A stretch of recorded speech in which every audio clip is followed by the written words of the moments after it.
What's good, meaningful movers? Welcome back to Moving with Meaning, the podcast where actions have meaning, words have meaning, and we open up the conversations to discover what's your next move. I'm your host, Krystal.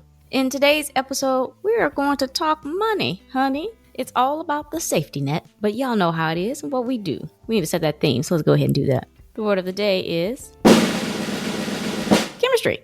Come with me now. This is all about combining different elements and seeing how they change and whether they absorb energy or release it. This is much like relationships with people, objects, ambitions, jobs, and so on, which ultimately creates this sense of success or failure. Let's say we exchanged one compound for another or added an element to the composition. That's how new bonds are formed. Well, that's enough of me talking. How about we introduce our guest? And there's no one better to do that than herself, Morgana. Why don't you give the people a bit of background about yourself and what you're going to share with us today? Oh, hi. I have been a life coach for over 30 years. I'm one of the pioneers when it was just a very baby profession. And I started in Hollywood with entertainment industry professionals, and I've sort of evolved out of that to really honestly focus on do-gooders, world-changing healers and artists and entrepreneurs who want to create the world they want to live in. What I've noticed with the good people in the world, which is most people, is that money is the number one obstacle that we give for what we can't have, do, or be. And it's just so much deeper than that. But it's like the big obstacle, the big monster in the way of the lives we want to save and the lifestyle we want to live and the relationships, the way we want to spend our time and what have you. What I have found coaching thousands and thousands of people is that it's really what money represents. Money isn't even about money. Money is about what it represents to us vulnerable, sweet, tender little human beings, which is it represents love. Are we loved and lovable? It represents worth. Are we worthy? Are we valued? What is valued? And safety. Can I have shelter? Can I have food? Can I have the health care I need? Do I even have a right to exist? People are treated as, more worthy or less based on this abstract concept that we invented called money to keep score. And so it really, like all the tenderest questions of being a human being, love, worth, and safety, show up really, really loud with money and get our attention quickly. Speaking of deeper than that, we're going to scratch the surface and then dig into the deep. I didn't even tell you about myself. It's like that's 30 years. Sorry. Okay, I ran off to an East Coast college after a catastrophic brain injury. And so just hard worker, homeless, sleeping on floors my senior year of high school. Honestly, just the prospect of graduating high school and maybe going to college is what kept me alive. So when people talk about how horrible high school was, honestly, it was the kids at high school who helped me survive. I had maybe a flip version from a lot of other people. When I went to college, I studied religion because I was suffering so much from this brain injury and an addict, abuser mother.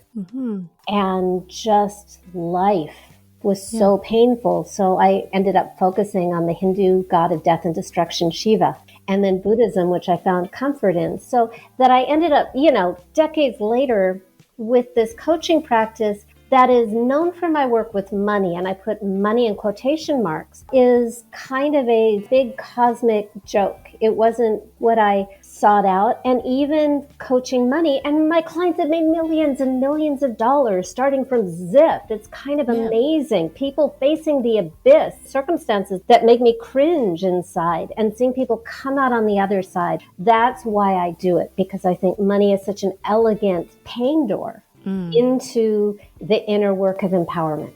Really changing our relationship with life and self. So, I've won multiple awards. I've coached thousands of clients on 6 continents. I love to lead retreats in Bali because there's something about going to the other side of the planet is such a perfect pattern interrupt. Just wherever you're from, get yourself away from the familiar. It's the best place to scratch the record of the grooves that we've laid down that no longer serve us and just lay down new tracks. Because everything's different. The food, the flavors, the language, the currency, the way of life is just different. And that wakes us up. And for me, it's fun. The next year will be my 12th Ultimate Money Goddess retreat. And I keep going back to Bali because I love it there. I hear a lot of recommendations to go to Bali. Yeah, the people are really, really kind and warm. And the spirituality is not against anybody. Mm-hmm. We find that elsewhere in other traditions. Really, it's just they took Hinduism and they adapted it to themselves. They can't read Sanskrit, so they don't do mantras. Instead, they have these flower blessings. Speaking of Sanskrit and Bali, and totally off topic, I led a retreat in May, and the shamanistic healer that I've been seeing since 2011, who was way more became very, very famous over the years that I knew him. And he passed away because he was in his upper 90s, and that happens to human beings. My driver there is a village priest, and I asked him, do you know any other great healer? And he introduced me to a new healer who, by the way, is wonderful and interesting. And I just like to bring my women to him at the end of the retreat when all the real heavy work is done, just for, a fun Balinese experience. And this is what I found out from this healer who does speak Sanskrit. And he told me that my name, Morgana, means the power of Ganesha. Mm-hmm. And I've been going to Bali since 2011, and I didn't know until this year that Gana, which is my childhood nickname, is a nickname for Ganesha, the elephant god of abundance and protection. And Morgana means the power of Ganesha. Mind blown. So I don't know why I shared that. You asked me about me, and I was completely unprepared. That is you, though. Yeah. People identify a lot with their names, and they become more about what that is, even if they don't know. So I'm great that actually came full circle for you. So I remember you mentioning to me that you had a ton of success. So maybe this was before life coaching or during life coaching, maybe the pinnacle, really in that age where you were just barely making ends meet, right? Mm-hmm. It was, I had a lot of money coming in, but I also had high expenses as well. Actually, my before story was kind of the opposite end of the spectrum, where I had all these entertainment industry clients because I had this sort of magic touch, and I would coach this actor or writer or director or producer for a few weeks. Crazy things would happen. Like the director would sell his first film for $1 million, which was a lot of money 30 years ago. Or an actor would win an Emmy, or an actor with no credits would get a primetime TV series. I just sort of intuitively, through coaching and thinking, oh, you need to meet this person. I would just had a real talent for intuitively connecting. And I don't even know why I kept having these successes helping other people. Maybe because I was named the power of Ganesha in hindsight. The thing that I got stuck on was charging. Like, helping is fun and joy and play and kind of, I can't help it. I have this, I call it OCD, obsessive coaching disorder. I can't, somebody has a problem and a switch goes on and I'm activated.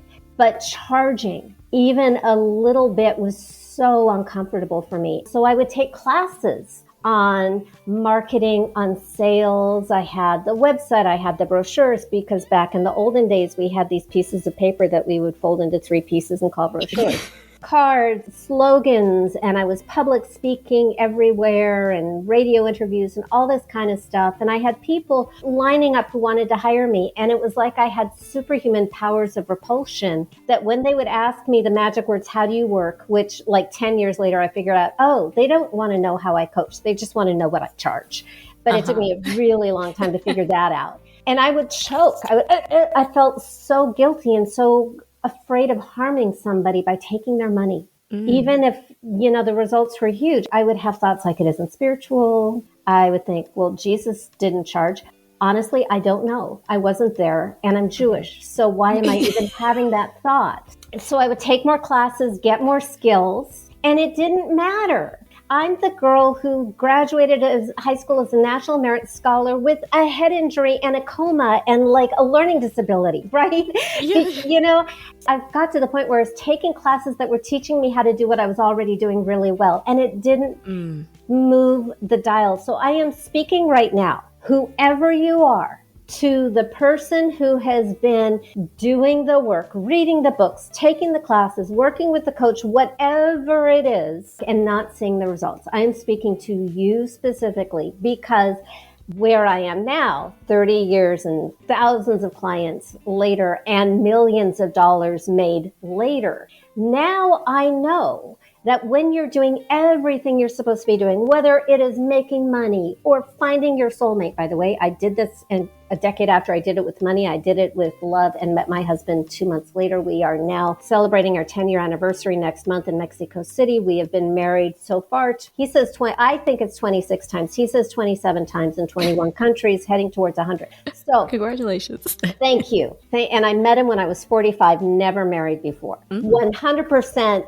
unbroken failure rate in love, right? Kind of like my money thing. So where I was repelling money and nothing worked for me until this thing that I did in March 2003 by accident, and it changed my life. And it became the foundation of everything I do now. Usually focusing on money, but I have clients who come and we do it on love or we do it on health. The client will let me know, if not before they hire me while I'm coaching them, where it wants to go. Life is holographic. If you heal this thing about money, it's also going to show up in your love life and other areas of life, especially money and love, because they're so deeply connected.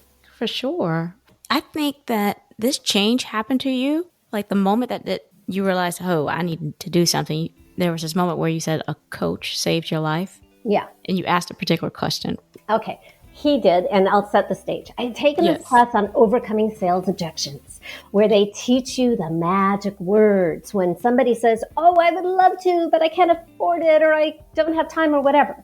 And they teach you the magic words to overcome the objection. So I took the class and I learned the magic words, and 7 people in a row, I overcame their objections because I'm the straight A student. Even with brain damage, I'm the straight A student. I do the job, right? And here's the kicker. 7 people in a row never showed up for their first call and never paid me. Oh my God. By the way, I don't believe in overcoming people's objections. That's a difficult one for me. Yeah. Don't manipulate anybody into saying yes. It'll just bite you in the behind later. You know, just respect people. If somebody wants to say no, yay, they made a choice. But anyway, that's me now. Back then, when that 7th person didn't show up, it just broke something in me. Like my last gasp of hope just left. And I despaired in a really loud, ugly, terrifying way. I was in my little 1-bedroom apartment that I could not afford. I forgot to tell you the kicker. I was making $100 a month living in Los Angeles with my fancy East Coast education and half a dozen certifications and all these celebrity testimonials and success stories and people wanting to hire me. I was making $100 a month, and even that was looking sketchy in Los Angeles. So, and even then, Los Angeles was not affordable. So I was living on credit card debt, borrowing from family. And so I had like this shameful secret. I can help you with your life, but mine is disaster. At that point, it was just like, why am I even alive? I now know what I'm here to do. I have a way to help people. I'm really good at it. And it was like the universe was laughing at me and hated me. And I hated the universe. And I did not want to be here anymore. And you know what that means. Yeah. Really, really bad, hopeless place. And I just dragged the curtains shut in my little bedroom and got on my bed and lay down and cried and screamed and just wailed myself until there was nothing left, kind of like sinking to the bottom of the pool. When I was cried out and raged out, I had 2 thoughts. One was, well, maybe money needed to be my next area of spiritual growth. By the way, listener, you don't have to think that way. I'm from LA. Spirituality is in our water. It's just like comfortable, right? Maybe if I hide money in the spirit box, right? And the second thought that I had, which I think really started the process, was, what is going on inside of me that can't be with money? Because it made no sense. Really made no sense that I was struggling like this. My coach, by the way, he and I graduated from coaching school and passed our exams on the same day. But he owned a house and I was struggling to make $100 a month. So after this hitting bottom and having, this question to myself, what is inside me that can't be with money? I had my next call with my coach. And I've been coaching with him for a few months and I would do everything he said and nothing would happen. By the way, not his fault. Great coach. This day I showed up with him. I just sort of vomited everything that wasn't working. Just my defeat, my despair. Yeah. And any coach, healer, practitioner, therapist listening knows we love it when our clients show up that way. And I'm not being sarcastic. Because I was always like, let's go, coach. What do I do? And now I was just defeated and a mess. He responded with this really weird question that changed my life and became the foundation of the work I'm known for now. He said to me, if your money was a person, who would your money be? And because I was in so much pain and grief and despair and defeat in that moment, I suddenly saw in my mind's eye, as soon as he asked the question, I saw a person. Not anybody I know, not a real person in my life, but it could have been because it was so real to me. This tall, scary, dangerous, malevolent biker dude. By the way, no aspersions to bikers. It was this one. Okay. Bikers listening, you are loved. Yeah. But this imaginary one, bald, sideburns, tattoos, wife beater shirt, like I can even see his belt buckle, it very, oh my gosh. Right? And I'm, Vivid. by the way, I'm not a visualizer. Yeah. Like I hate visualizations. If you tell me to imagine sitting by a river, I'll spend the next 40 minutes going through a slideshow of every river I've ever seen. But my mind was so focused on the pain that it just like showed up. And my conscious brain didn't have time to interfere. It just ready-made biker dude. And I could feel that he was bad. I could feel how much he wanted to harm me and destroy me.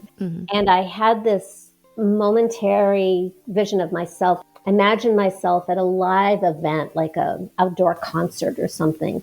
And this guy is there. I have my eye on him all the time to create maximum distance. And that was my big aha moment because so much of my attention day to day was on money, making money. I realized in that moment, it didn't matter what I did or how much I did or how perfectly I did it. It did not matter because every cell in my being was united to keep maximum distance from money for my own survival. The guy was that bad. I never knew that I felt that way about money. Who feels that way about money? Right. I wanted it. I was trying to make it.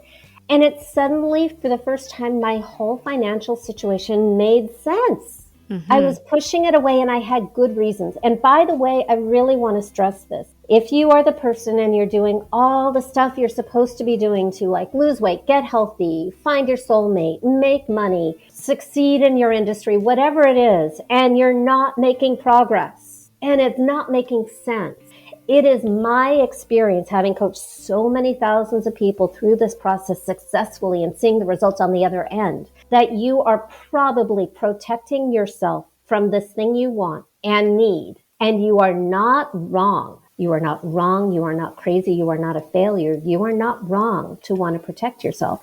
What we need to do is find out what you're really protecting yourself from. Remember, I said that money isn't really money. Money is what it represents, which is the love and worth and safety. And so any wounds you have around love or worth, self-worth, how you've been valued or devalued, safety, accidents, violence, things that may not look like they have anything to do with money, but have affected how you feel in the world. If you feel like the universe is a safe, loving place that values you, or you don't, anything that has ever made you feel unwanted, unloved, unsafe, that's going to show up. And that's what you are really protecting yourself from. So when I saw this biker, I didn't know any of this yet. I'm not a scripted linear speaker, obviously. Apologies. No, are you good? So I saw this biker and I realized there was no way that I could have money in my life if it was this guy. Yeah. I had to get rid of this imaginary person. I had to completely divorce myself from my relationship with money in that moment in my mind. At that time, to me, it was like a breakup. That's not how I teach it now. Yeah. But you make it really nice because you're like, I need to slay these monsters, right? Yeah. And you have these 2 monsters. Tell me about them. Well, at that time, I just had the one. It's Okay. really, it's, if possible, it's very helpful to only deal with one monster. Mm-hmm. Just put everything in the one because it's easier to get rid of one. Yeah, for sure. So just go deeper, deeper, deeper until you get the big one, as big and bad as possible. So I got rid of the biker. I'll come back to how to get rid of your money monster. I'll finish my story. I'll stop dallying around. Got rid of the monster. That created a new problem because I live in Los Angeles and I just got rid of my only relationship with money, right? Ugh, yeah. And that's not going to last 5 minutes. And I also didn't want the monster to come back. So I thought I need a new relationship with money to fill this empty space where this guy, this monster relationship has been all my life. And so who could I want in my life so much that I would want this person in my life, even if it was money? And that may sound weird, but if you've ever been in a really, really horrible relationship, you know that you're gun shy and you don't want to get into that again. This is the moment in the movie where I go to like the hairdresser and get a really bad haircut. Mm-hmm, You know, change your life. Don't get a haircut. I've been there, done that. Me too. Yeah. So I asked myself that question, who could I want so much that I'd be willing to overlook that this is my new relationship with money? And because I was in so much pain and because the monster was so real and the monster was so gone that it felt like, whoa, this empty void around me. When I asked myself that question, a new person showed up. Again, I'm not the visualizer. And if you don't see it clearly, that's not a deal breaker. But this new guy showed up who was very visual, that I could see very clearly at the time. And he was tall, dark, handsome, very clean cut, useful, safe, adorable, dressed in a tuxedo, carrying a bouquet of red flowers, as if he was going to sweep me off to the theater. And a really nice one, right? And I had this overwhelming sense of his love and that he wanted to be with me. And in fact, he wanted to woo me. Like so much love. It was so romantic. He wanted to be with me. That was the feeling in a big way. And I had this moment of, but wait a second, I don't know how to let money be with me. I've been flexing my push away muscles for a lot of years. I don't even know how to let this really sweet, safe money be with me as much as he wants to be with me. So I asked. That's the great thing about making money a person. And again, not anybody that I knew, but he felt so real and he felt so vulnerable. And it felt like he had been around for years. And I'd been pushing him away and breaking his heart by carousing with the bad boy. Yeah. So I asked him what he needed from me so that he could be with me the way he wanted to be with me. And by the way, that is a different question than what do you need from me to love me? Love is unconditional. You don't have to earn that. This new money relationship already loves you, already chooses you over everybody else in the world. That is your new relationship. Presence is conditional. There are ways to push money away and not even know you're doing it. So I asked what he needed from me, and here's what he said. This first time in March of 2003, he said, I need you to love me, and I need you to stop treating me like a monster. And it was so sweet and vulnerable the way he said it. Quickly about the whole, oh my God, the love of money is the root of all evil. Okay, first of all, love is not evil. Love is not exploitation. It's not avarice. It doesn't harm. It's not that scarcity base. That's never, ever, ever love. Love is generous. There's kind of a selflessness about it. It's expansive. It is your kindest, best, most noble, divine self. It's that feeling of my cup runneth over. That is love. And then remember religion. Degree. So also, it just so happens that in the original Aramaic, which was the very first language of the Old Testament, it doesn't say that at all. It says that the worship of money will cause you problems, to which I say, no kidding. I have no problem with that statement. So don't worship false gods, whatever your tradition or lack of tradition is. Doesn't matter to me. So you're allowed to be a loving person and prosper through being a loving relationship partner to this life partner that we're going to call money, because money is an area of life that needs our love and our healing, both as individuals and as a species. True.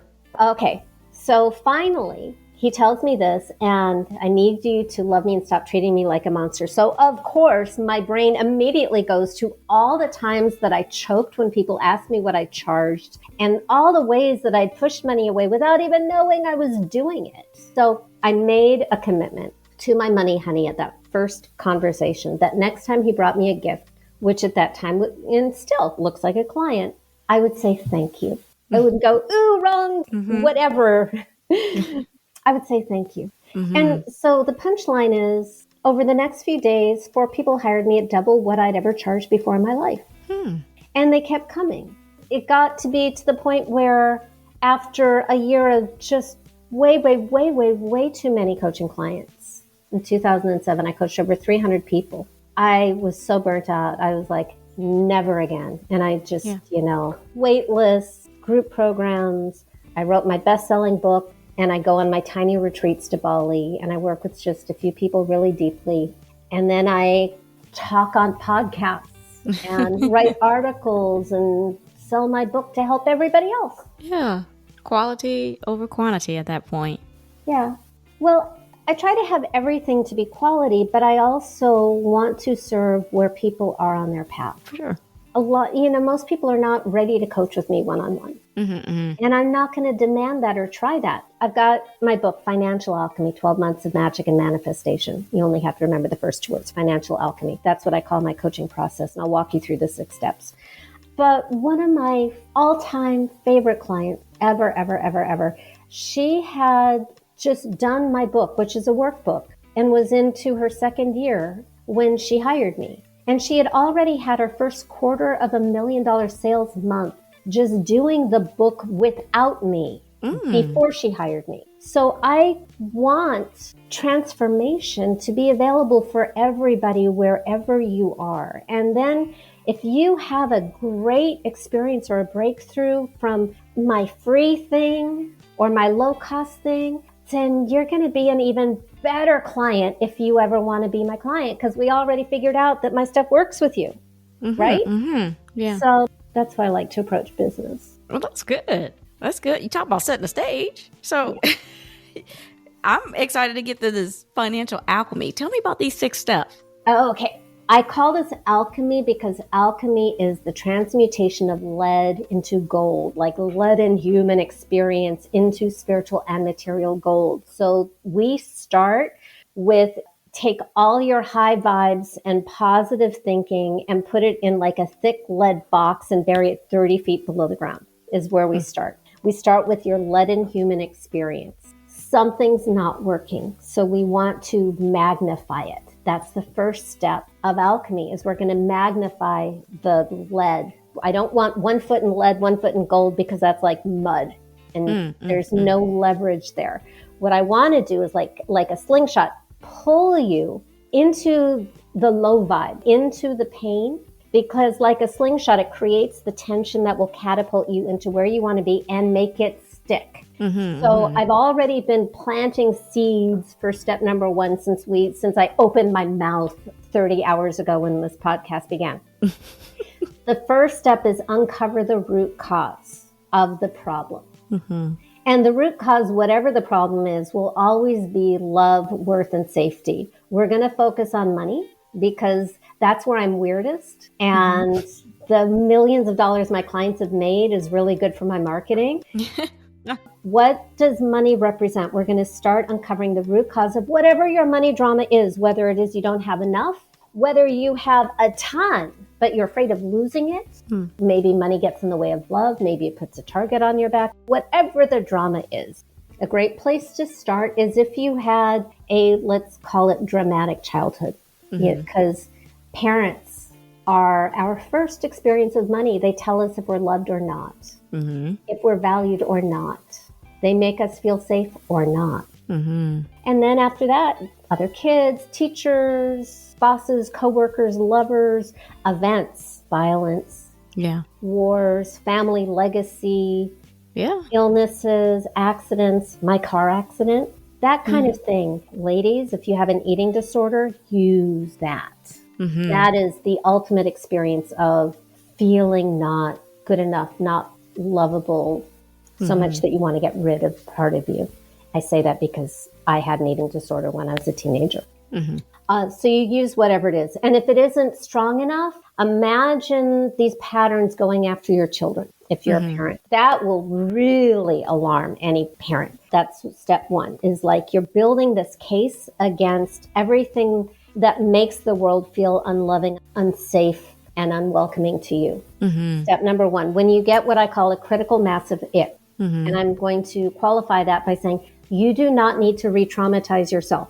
Don't go so far that you dissociate. Not necessary. You do not need to re-traumatize yourself. Not necessary. But I want you to feel enough that you feel really motivated to do step 2 and 3. Step 2 is you give personhood to everything wrong that has ever happened to you, everything wrong in the world, the thing that wakes you up at night, whether it's like animal abuse or climate change or whatever ism really freaks you out or upsets you. Throw that in there. Everything that you don't want in your life experience, I want you to imagine putting it into an imaginary person. It's not you and it's not your parents. And it's not anybody living with you. That'll be really clear why in step number 3. This imaginary person, how big is it? Is it male? Is it female? What does it smell like? These are ways that I like to flesh it out before we try to see it. Step number 2 is personify the root cause into your money monster. Step number 3 is you annihilate the monster by any means necessary. I never watch horror movies. I can't watch violence and all that kind of stuff. And here I'm like, annihilate the monster in the most dramatic, satisfying way you can imagine. It doesn't matter whether you imagine you have a lightsaber or a machete or an atom bomb or a volcano or whatever. It doesn't matter. The only thing that matters is that you do whatever you need to do until it doesn't exist. I love feeling because it's less intellectual than visual. And I want this in your body. Everything that I'm doing, everything I'm teaching you is speaking directly to your unconscious. Your conscious mind is like the captain of the ship. One little person on this giant ship with maybe thousands of crew members. And if the captain wants to go to Alaska, but the crew wants to go to Fiji, the ship is going to Fiji. Yeah. So your conscious mind is your captain, and everything we're doing is speaking in the language of the crew down underneath so that you guys can agree on the direction together. So we are annihilating and removing everything that no longer belongs in your life experience. When you have that monster, you have this moment of decision. Only one of you gets to survive. Who do you choose? And there is a correct answer. Right. Obviously. Yeah. Yeah. Okay. Get rid of the monster. And then when it's gone and you feel like, whoa, this is different. And it can feel light or it can feel empty or even scary because it's different. When it's gone, yay, now you get to meet your money honey. And your money honey will feel like love because when the monster's gone, all that remains is love.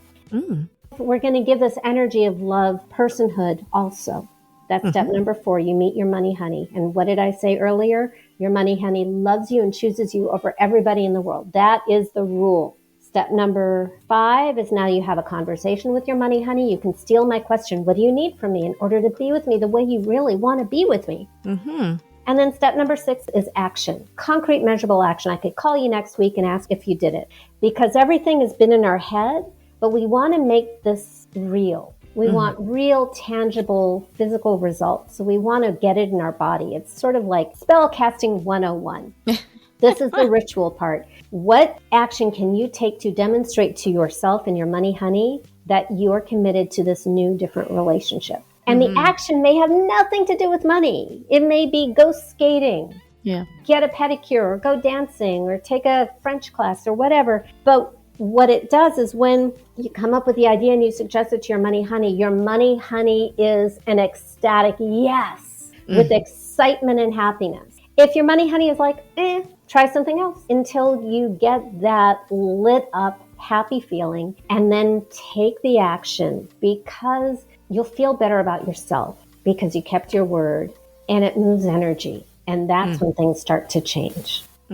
I don't, by the way, say that you're going to get the money that fast. I don't know. Yeah. But what I have seen is when you get into that relationship with money, you see yourself differently. You see yourself through the eyes of love.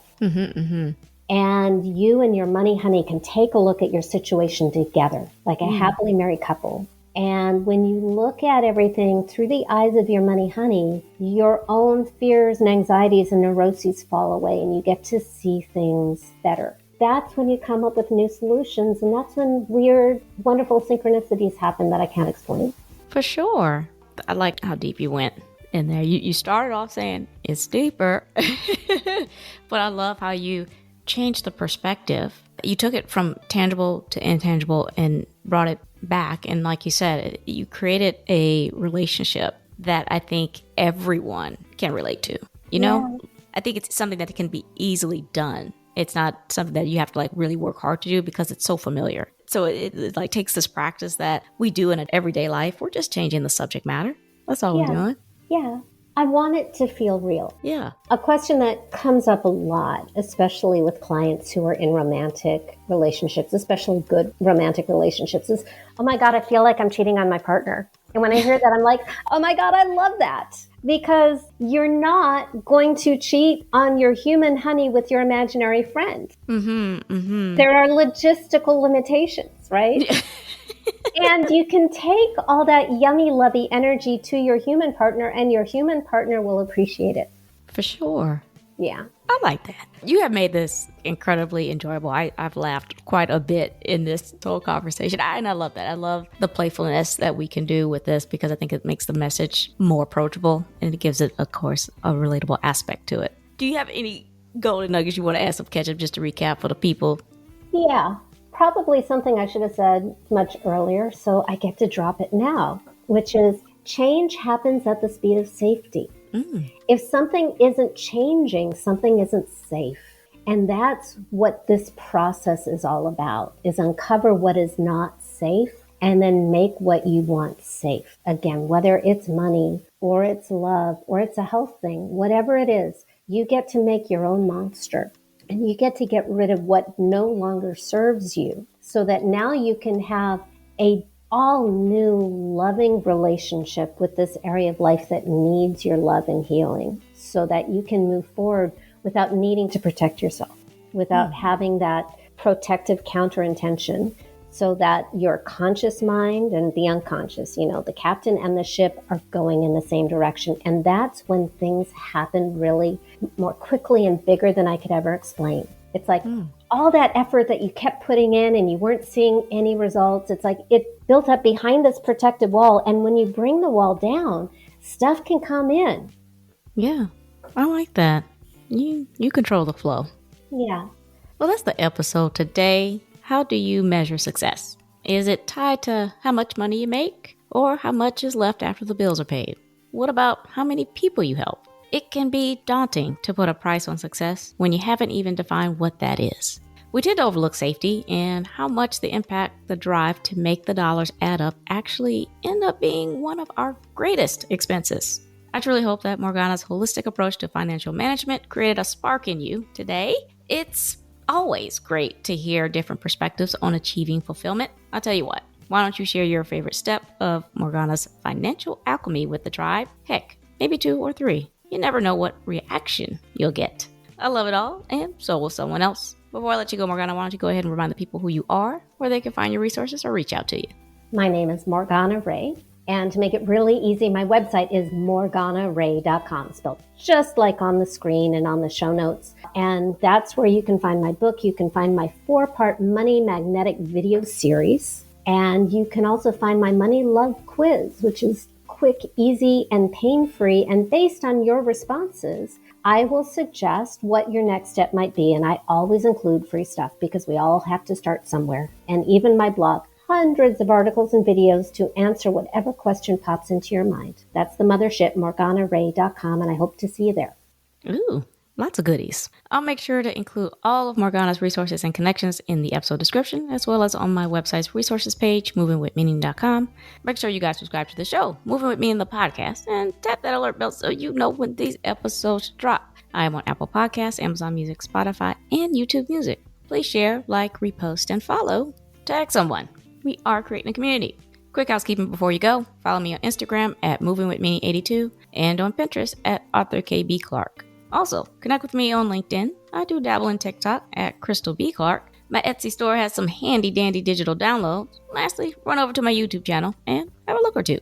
Links are in the episode. Alrighty, I'm Krystal on Moving With Me in the podcast, reminding you to take it one step at a time. All moves have meaning. Check y'all later.